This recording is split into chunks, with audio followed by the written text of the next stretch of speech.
자, 여러분들 안녕하십니까? 반갑습니다. 오늘 하루도 그리고 이번 한 주도 정말 수고 많으셨습니다. 2022년 2월 18일 장마감 방송을 하도록 하겠습니다. LB는 전일 대비 2.14% 상승한 31,050원에서 마감을 했습니다. 바닥권에서 나름 재정비를 잘해주면서요, 자리를 슬슬 만들어가고 있는 모습입니다. 오늘 LB 관련주들이 양호하게 잘 마감을 해줬어요. LB 엘생은 약 2%대 상승을 해줬고, 넥사도 10% 넘게 상승하면서 마감을 했는데, 잠시 후에 살펴보도록 하겠고요. 시장부터 좀 살펴보도록 하겠습니다. 사실 오늘 아침만 해도 걱정이 많았었습니다. 어제 미국 시장이 다시 우크라이나 사태가 불거지면서 LB가 다시 저점을 위협받지 않을까 걱정을 했었는데, 일단 우크라이나 사태가 단기적으로 시장의 변수로 작용하고 있으니까요. 잠시 내용을 살펴보시면요. 바이든 대통령이 러시아가 수일 내에 침공할 수 있다, 그러면서 러시아는 군대를 철수시키지도 않았고 오히려 병력을 접경 지역에 이동시켰다. 철수했다는 건 위장 작전이고 정황상 러시아가 공격 준비하고 있다라고 밝혔어요. 그래서 긴장감이 높아졌습니다. 근데 외교적 해결이 가능하냐라는 질문에 외교적 해결이 가능하다라고 답하면서 그래도 좀 안도를 했고요.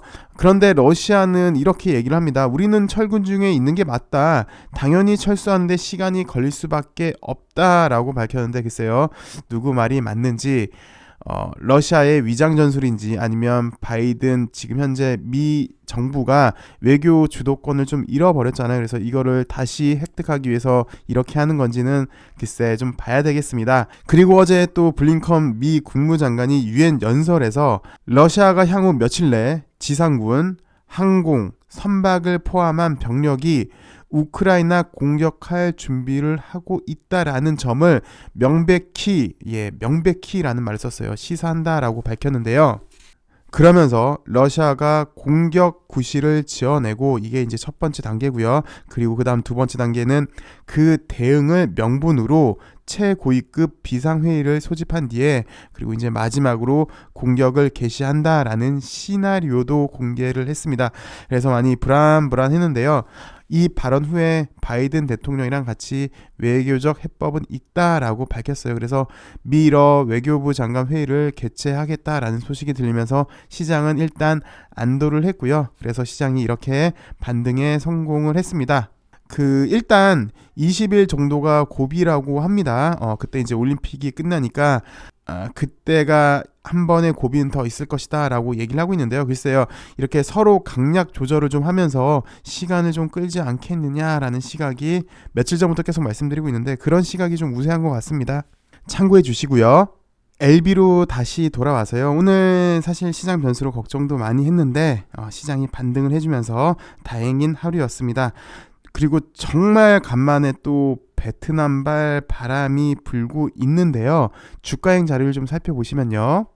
나노코박스 유통 허가 관련된 소식인데, 장중에 넥사가 한번 꿈틀했죠. 그래서 넥사발 급등세가 그룹주 전체로 이어지고 있는데요. 넥사가 움직이니까 이제 LB 관련주들이 약 2%대씩 상승을 했습니다. 아마도 요 밑에 있는 공문 때문에 그런 것 같은데, 종토방 등에서는 나노코박스 유통 허가 소식이 많은데, 현지에서는 속보로 낼 만큼 특급 기사가 많은데 관련 기사는 아직 나오지가 않았고, 나노코박스 허가 관련 보건부에입니다. 발송하는 총리의 지시 공문만 현재 공유되고 있는데요. 그러니까 백신 유통 허가에 관해서 총리 승인 후 보건부에 통보한 걸로 보여집니다. 사실 그렇죠. 이게 이제 많이 지겼습니다.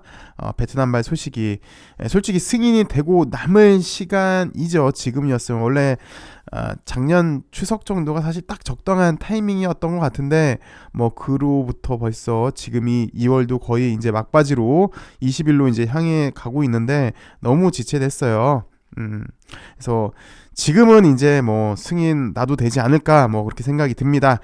근데 일단 추가적인 소식이 들리는 게 없고요. 그리고 요게 이제 베트남 소식이다 보니까 좀 한계도 있습니다. 어쨌든 좀 늦은 감이 많긴 한데 베트남 당국의 결정이 이루어졌음 하네요.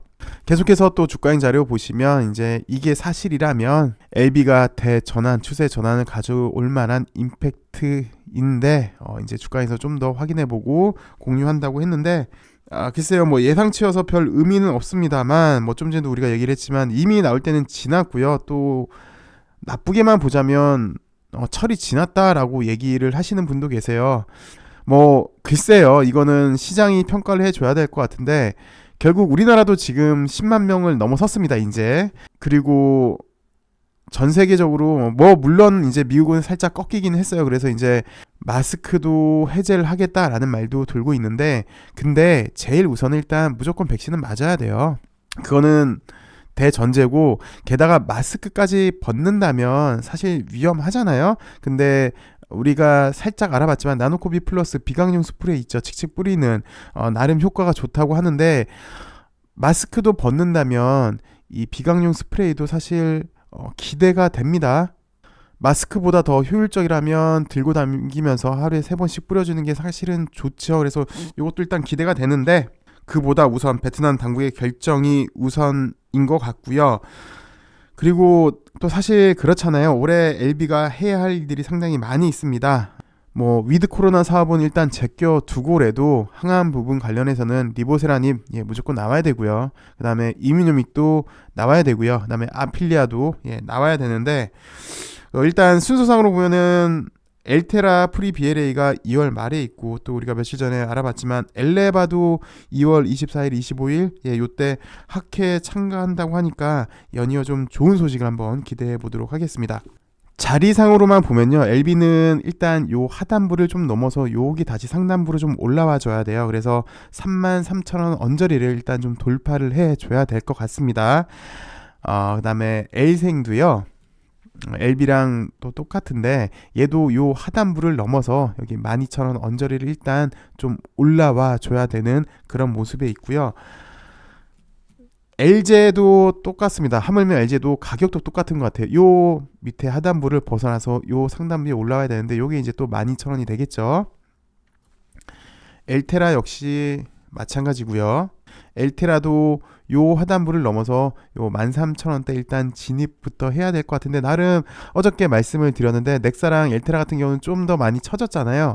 LB, LG, L생보다 좀 퍼져가지고 좀 더 밑에 있기 때문에 좀 더 올라왔어야 되는데 엘테라도 그렇고 오늘 넥사도 그렇고 그래도 밑에 좀 있어서 그런지 몰라도 좀 더 제일 많이 올라온 모습을 보여줬어요. 어쨌든 넥사도 크게 보시면 LB 관련주들랑 좀 비슷한데 글쎄 개인적으로는 가장 예전부터 넥사의 가장 유효했던 라인이 이 라인인데 요거를 좀 이번에 확실히 좀 돌파를 하는지가 관건인 것 같고요. 베트남에서 좀 좋은 소식들이 나와야 되지 않을까, 그래서 LB랑 같은 시너지를 창출해야 되지 않을까 그렇게 생각이 듭니다. 그리고 오늘 FA, 지금은 이제 HLB 헬스케어가 됐는데 남윤재 사장 인터뷰 기사가 나왔더라고요. 근데 뭐 우리가 다 아는 수준이어서 그냥 넘어가도록 하겠습니다. 뭐 간단하게만 보시면 LB랑 시너지 효과를 극대화시키겠다. 자기 진단 가능한 면역 진단용 키트를 개발해서 포스트 코로나 시대를 준비를 하겠다라고 밝혔어요. 그리고 가장 핵심은 사실 요거겠죠. 재무 구조를 개선을 시켜줬던 공이 있긴 합니다. 근데 그걸 또 역으로 본다면 사실 LB가 예정대로 안 했다라는 표현이 될 수도 있고요. 네, 오늘 이렇게 간만에 넥사는 VI도 걸리면서 기분 좋은 설렘을 간만에 우리 LB 관련주에서 느꼈는데 사실 최근에 시장은 긴축이다, 뭐 우크라이나 전쟁이다 라고 하면서 엄청 우리 속을 썩였습니다. 이제 이번 주 일요일에 동계 올림픽이 마무리가 되나요? 초반에 이제 석연치 않은 판정으로 눈 뜨고 코 베이징이라는 소리도 들었는데 그 외 이번에 쇼트트랙 게임 보면서 빙질이 별로 안 좋았잖아요. 그래서 예선 초반 경기 보면 막 엎어지지 않고 완주만 하면 예선 1위 한다라는 뭐 그런 이야기도 있었어요. 그래서 뭐 그런 걸 이제 행운이라고 해야 할까요? 근데 실제로 넘어지지 않아서 쇼트트랙에서 금메달을 딴 선수가 있습니다. 뭐 잘 아실 텐데요. 브래드 버리라는 선수입니다. 그 외에 예전에 심석희 선수 막 논란 있었을 때 카톡 내용 보면 뭐 우리 브래드 버리 시켜버리자 뭐 이런 내용도 공개가 됐었잖아요. 그 브래드 버리 선수인데요. 그 선수는 호주 사상 처음으로 그리고 남반구 나라 최초로 금메달을 획득을 했습니다. 그래서 브래드버리 신드롬도 생겼는데요. 실제로 호주 국어사전에 브래드버리 하다라는 말이 등재가 되기도 했어요. 그 말은 브래드버리 하다라는 말의 뜻은 예상치 못한 행운이란 건데 왜 그런 말이 생겨나는지 한번 설명을 드리도록 하겠습니다. 때는 2002년 동계올림픽 솔트레이크 동계올림픽 때인데요. 2002년 뭐 잘 아시죠? 우리 한일 월드컵 끝나고 이제 열기가 가라앉고 동계올림픽 때 다시 한번 열기가 올랐는데 그 브래드버리 선수는 사실 실력이 그렇게 좋지가 못해요.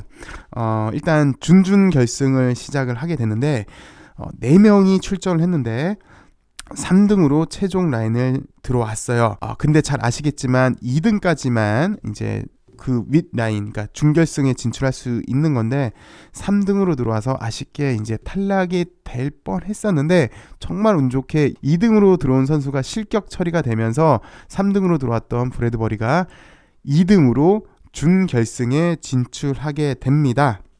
정말 행운이 찾아왔는데 근데 행운은 이렇게 한번 찾아온 게 아니라요. 행운의 시작에 불과했습니다. 준결승 때는 우리가 잘 아는 김동성 선수도 있었고요. 그리고 리자춘 선수 뭐 아시는 분도 꽤 있을 거예요. 리자춘 선수랑 같이 이제 시합을 하게 됐어요. 그래서 준결승을 딱 시작을 했는데 이때도 브래드버리는 뭐 실력이 별로여서 꼴찌에 있었고 마지막 한 바퀴 남겨놓고 기억하시는 분들 계실지 모르겠지만 김동선 선수 엎어지고요. 그리고 이제 결승전을 돌아서 이렇게 돌잖아요. 돌고 여기가 이제 골라인이잖아요. 요 커브에서 갑자기 2명이 엎어져요. 그래서 이때 5명이 출전을 했는데 선두권에 있던 사람 3명이 다 엎어지고 그 다음에 4등이 이제 일본 선수가 들어오고 5등 마지막 꼴등으로 브래드버리가 들어왔는데 하물며 4등으로 들어온 일본 애가 반칙해가지고 실격으로 떨어져요. 그래서 꼴등으로 들어왔는데 1등으로 통과를 하게 됩니다. 그러면서 결승 진출을 하게 됩니다.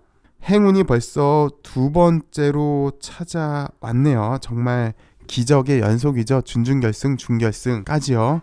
이제 마지막 결승전이 남았는데 뭐 솔직히 준준결승도 그렇고 준결승도 그렇고 2번이나 큰 행운이 따라왔다면 올림픽에서 사실 너무 유행만 바라는 것도 이상하죠. 그래서 결승전에서는 뭐 브래드버리가 우승할 거라라고 생각하는 사람도 별로 없었고 그 당시 결승전에 참가한 선수가 누구냐면 안현수 선수 잘 아시죠? 이번에 또 논란이 됐던 안현수 선수도 있고 오노 선수 우리 잘 알죠? 헐리우드 액션 했던 그래서 우리 2002년 한일 월드컵 때 이천수 선수가 막 이렇게 했던 이 오노 선수도 있었고 리자춘 선수는 아까 말씀드렸지만 여기서 구제가 돼서 올라왔고요. 그래서 이렇게 세계적인 선수가 많아서 뭐 브래드버리가 금메달 딸 가능성은 거의 뭐 0에 가까웠는데 시합을 시작을 해보니까 예상대로 선두권은 안현수, 오너, 리자춘 이렇게 그리고 한 선수가 더 있었는데 이렇게 4명이 치열하게 이제 엎치락 뒤치락 하고 브래드는 월등한 실력 차이로 인해서 이렇게 트랙을 도는데 4명은 요 앞에 그리고 브래드버리 혼자 요 뒤에 이렇게 따라가게 됐죠. 근데 이게 정말 큰 천운이었습니다. 정말 마지막 결승 라인 바로 커브 앞 아까랑 똑같아요. 마지막 결승 라인 커브 앞에서 4선수가 동시에 엎치락 뒤치락 하니까 다 엎어졌어요. 그때 우리 막 중계하던 사람들 난리도 아니었습니다. 막 욕도 하고 난리도 아니었어요. 야 얘네들 또 반칙한다. 올림픽이 이래서 되느냐. 이게 무슨 올림픽이냐. 이렇게 얘기하고 있는 와중에 압도적인 실력 차이로 꼴등을 달리고 있던 브래드버리는 다 엎어지니까 여유 있게 결승선을 통과를 했고요. 꼴등에서 마지막에 1등으로 통과를 하게 됩니다. 이렇게 영화보다 더 영화같이 브래드버리는 압도적인 실력 차이로 인해서 천운이었죠. 실력 차가 크니까 이 난리를 피할 수 있었잖아요. 금메달을 땄고 본인도 상당히 어색해합니다. 뭐 솔직히 본인도 더 잘 알고 있지 않겠습니까? 실력으로는 이길 수 없다는 걸. 근데 인터뷰 내용을 들어보면 잔잔한 감동이 들어요. 이렇게 얘기를 합니다. 이번 대회는 내가 이긴 게 아니라 10년간 최선을 다한 나에게 주는 상인 것 같다라고 이렇게 얘기를 했는데 사실 브래드버리는 10년 동안 어깨, 목, 관절 손상 이게 너무 심해서 선수 은퇴하라는 이야기를 주위에서 많이 받았다고 합니다. 그리고 전체적으로 보면 몸에 뭐 110일 바늘까지 꼬맸다고 하네요. 그래서 선수 생활을 할 수 없음에도 불구하고 자기는 끝까지 묵묵히 최선을 다했고 이번 올림픽도 참가를 했는데 결과적으로는 금메달을 딴 거죠. 브래드버리 이런 관점에서만 본다면 금메달 받을만 한 것도 같습니다. 주위에서 빈정거리는 너는 안 된다. 너 뭐 원래 실력도 안 되고 게다가 부상까지 당했는데 네가 무슨 금메달이냐 하지 말아라 라는 소리를 많이 들었는데 이것도 이겨내면서 묵묵히 최선을 다하니까 결국은 물론 행운이 상당히 많았어요. 준중결승, 중결승, 결승 정말 영화보다 더 영화 같은 그래서 오죽하면 브래드버리 하다라는 말이 국어사전에 등재가 됐겠습니까? 글쎄요. 저는 요게 좀 많이 와닿더라고요. 지금 LB를 믿고 응원하는 우리 모두에게 브래드버리 하다라는 말을 오늘은 제가 꼭 전해드리고 싶어서 좀 길게 이렇게 얘기를 했습니다. 시청해주셔서 감사하고요. 또 우리 주주 여러분들 모두에게 행운이 가득하길 바라겠고 우리 LB도 하나씩 일 잘해서 시장에서 금메달 받는 LB가 되길 기대하면서 저는 오늘 여기까지 하도록 하겠습니다. 시청해주셔서 감사합니다.